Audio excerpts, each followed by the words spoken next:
Liberalism یہ وہ اینک ہے کہ جسے لگانے کے بعد دنیا کا ہر عیب مسلمانوں میں نظر آتا ہے۔ یہ شیشہ اسلام کے لیے اتنا دھندلا ہے کہ مسلمانوں کی کوئی خوبی نظر نہیں آتی، ہر خامی نظر آتی ہے۔ تو ذمہ دار اسلام نہیں ہے، قصوروار اینک والا ہے کہ جس نے وہ لبرلزم کا شیشہ لگایا ہوا ہے۔ اب اسے ہر خامی، ہر عیب مسلمانوں میں ہی نظر آتا ہے۔ اب آپ اس کی واضح ایک مثال دیکھیں۔ پاکستان کی ایک مسلمان خاتون، نماز قرآن پڑھنے والی، 4 بچوں کی ماں، جس کا خاوند روزگار کے لیے، بچوں کے اخراجات پورے کرنے کے لیے پردیس کاٹ رہا ہے، محنت مزدوری کر رہا ہے۔ ہندوستان کا ایک ہندو متعصب کس طریقے سے پب جی گیم کے ذریعے اس خاتون کو اغوا کرتا ہے، پیار کا جھانسا دے کر اس کی پراپرٹی کو ہتھیاتا ہے۔ یہاں سے لے کے وہاں تک انہی کی رپورٹس کے مطابق پاکستان سے انڈیا تک جتنے ممالک بدلتی ہوئی غیر قانونی طریقے سے وہ گئی، اس کے سارے اخراجات وہ مزدور کما رہا تھا جو پردیس کاٹ رہا تھا، بچوں کا باپ۔ اس ہندوستانی نے پیار کا ایسے جھانسا دیا کہ گھر بار بیچ کے وہ اس کی خاطر نکل پڑی۔ وہاں اس نے اسے اپنے پاس مہینوں چھپا کر رکھا، ناجائز تعلقات میں رہا، حتیٰ کہ اس عورت کے اور اس کے ساتھ کسی اور مسلمان مرد کے بچوں کے نام بھی بدل کر ہندو نام رکھ دیے۔ معاملہ لیک ہوا، دونوں ملکوں میں افراتفری مچی، تو پیار اور عشق کی کہانی بنا کر میڈیا پر فوراً پھیلا دی گئی۔ کسی نیوز چینل نے، کسی پرسن نے ایک بار بھی یہ ڈسکس نہ کیا، یہ نہ سوچا کہ بھلا کیا کوئی اغوا کا یا پیار کا ڈرامہ رچا کر کسی ملک کی، کسی مذہب کی سرحد کو پھلانگ سکتا ہے؟ دنیا بھر میں اس پر قوانین ہیں۔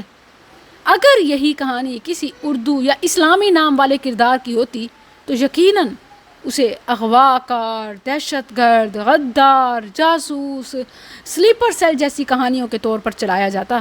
اور اس کا اپوزٹ بھی آپ دیکھ لیں کہ جب بھی کوئی اپنا مذہب چھوڑ کر اسلام قبول کرتا ہے تو فوراً اسے تبدیلی مذہب ایکٹ کے تحت بے شمار غلط رنگ دیے جاتے ہیں۔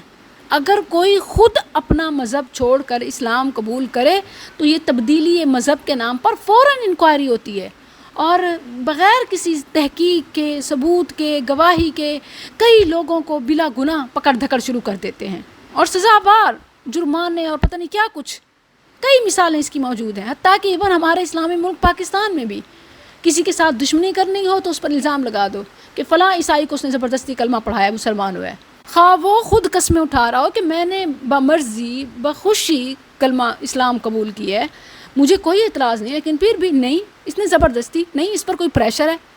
مگر اب چونکہ میزبان لڑکے کا نام سچن ہے، اس لیے ٹی وی پر عشق محبت کی کہانیاں گھڑ گھڑ کر سنائی جا رہی ہیں، شاعری چل رہی ہے، میڈیا پر ایسی ویڈیوز، ریلز، کلپس دکھائے جا رہے ہیں کہ قومی سلامتی سے متعلق کوئی سوال دور دور تک نظر نہیں آتا۔